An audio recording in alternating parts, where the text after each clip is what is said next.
Sponsored in part by DollarSeed.com for your flowers, vegetables, and herbs. All organic seeds, all only $1 a pack. DollarSeed.com.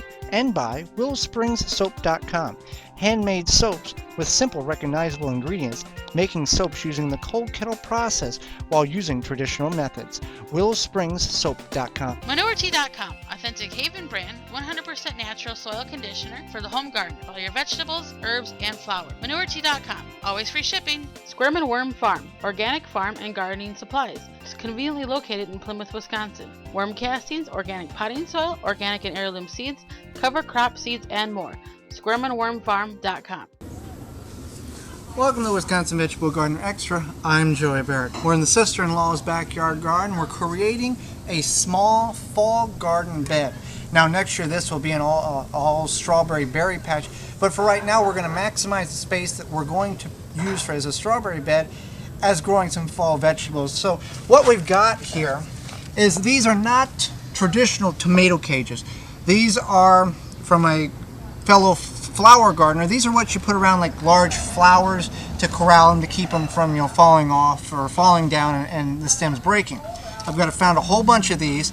So instead of putting flowers in these, we're going to maximize them and use them as pea trellises. And this is a good way if you don't have a trellis or don't want to go buy a trellis or haven't found one. Tomato cages or these flower cages work really well for cucumbers, for peas, anything that climbs, for bush beans, for pole beans for that matter.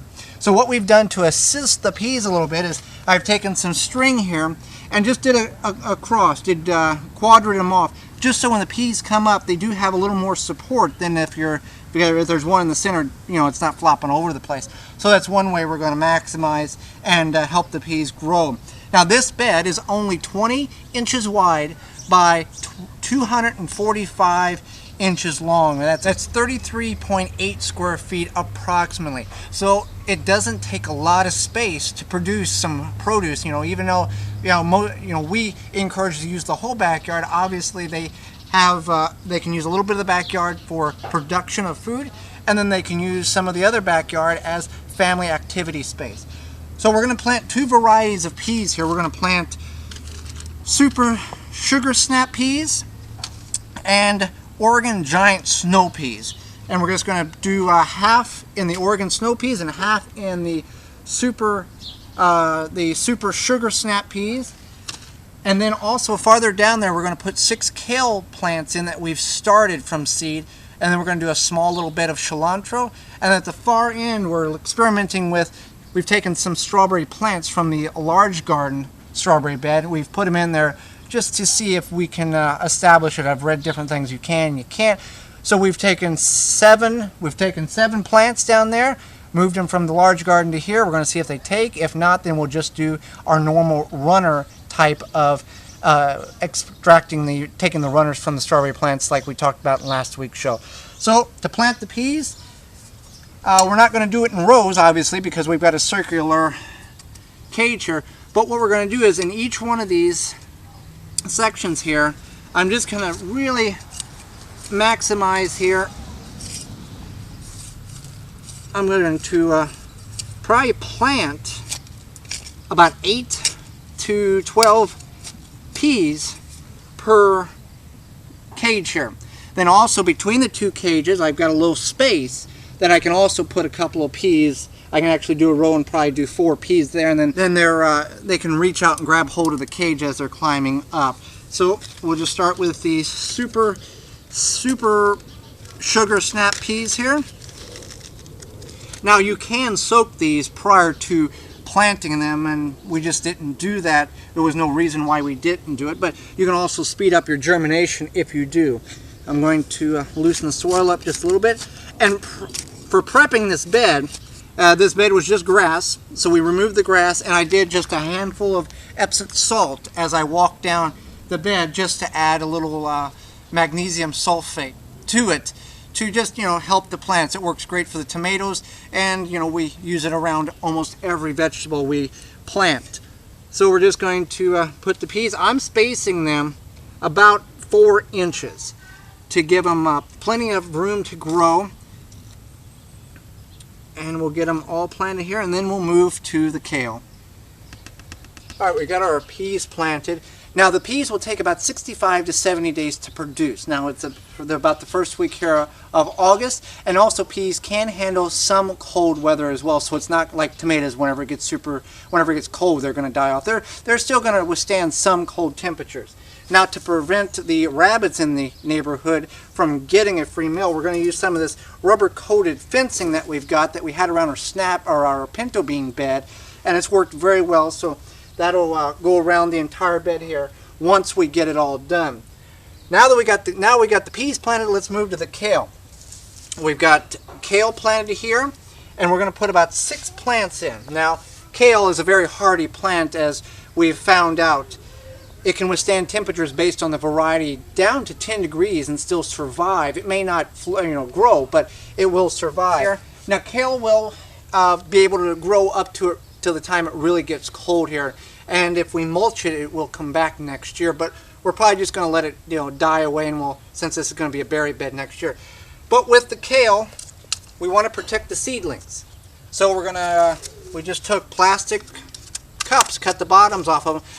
You can also use soda bottles if you drink soda, as well as soup cans. Cut the bottom out, the top and the bottom out of the soup can, or any kind of metal can. That works very well also. So we're going to space these. I'm going to go about 16 inches apart, because these will hopefully get very bushy, and we'll just have a massive kale blanket here. Also, now we're going to be a little closer to the house or the garage here, so that will hamper some of the growth. But when you're in small areas, usually the plants will adapt to the area and grow as large as they can based on the area they have available. So we're just going to extract some of these kale out of here. This was started 7 days ago. There we go. Okay. As you can see, they've got very nice root development for 7 days. With planting this kale, I'm going to take where we're going to plant it, make sure the soil is very loose, because I want them to have good root development. So I'm going to go back here, loosen that up. Any roots that are in the way from the grass, we're just going to get rid of those.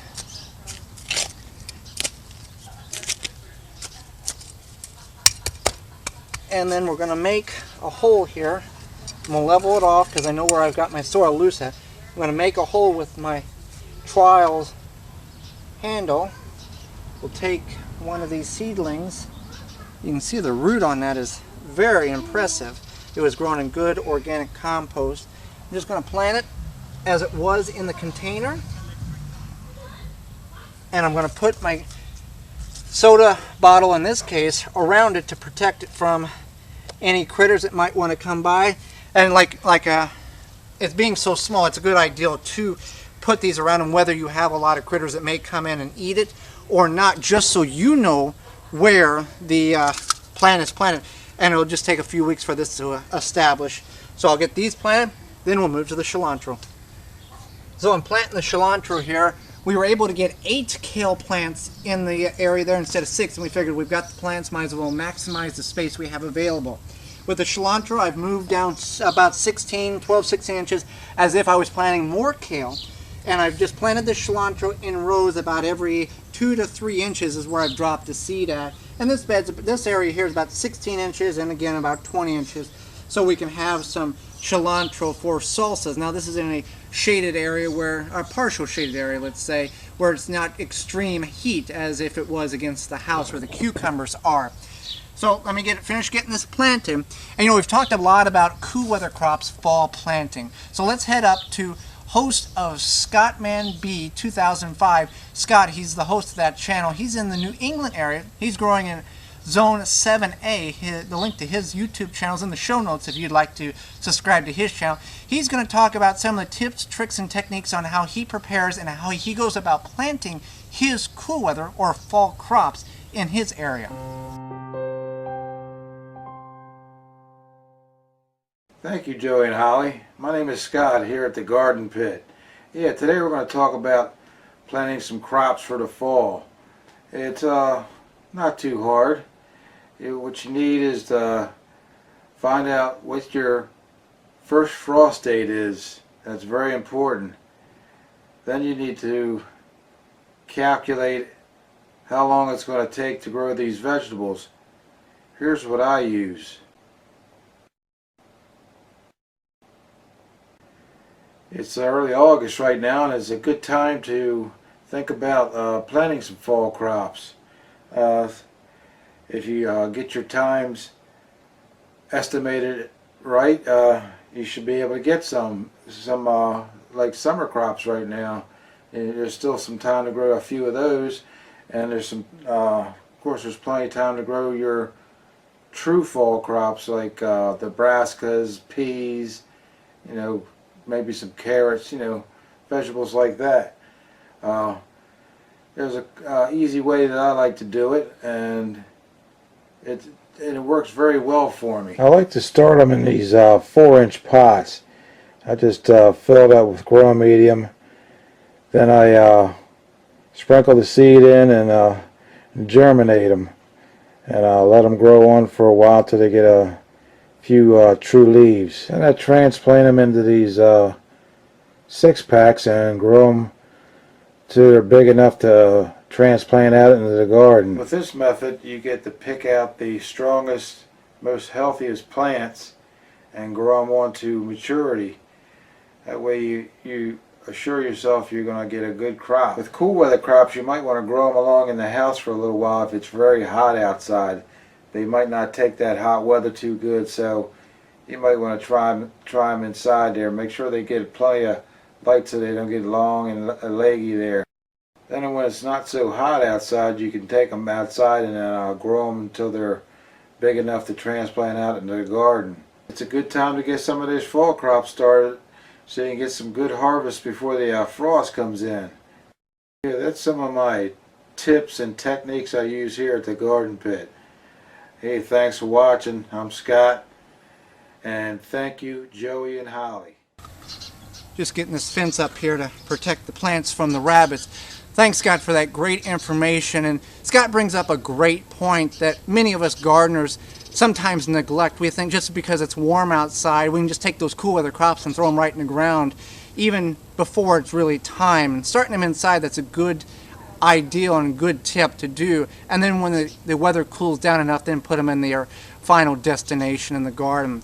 Well, if you like what you see, feel free to subscribe to Scottmanb2005 YouTube channel. That link's in the show notes below, as well as our channel, West Veggie Gardeners.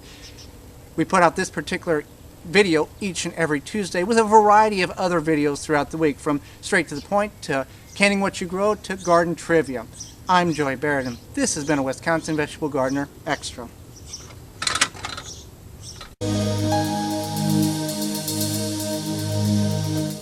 For more information, you can visit the website, thewisconsinvegetablegardener.com.